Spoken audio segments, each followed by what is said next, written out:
You ask Tiger to solve. This deals with linear equations with one unknown. The final result is x equals -9. Let's solve it step by step. Simplify the expression. Expand the parentheses. Multiply the coefficients. Simplify the arithmetic. Group all constants on the right side of the equation.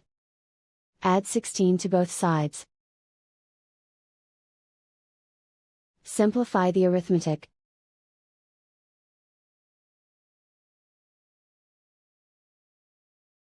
Isolate the x. Divide both sides by -6. Cancel out the negatives. Simplify the fraction.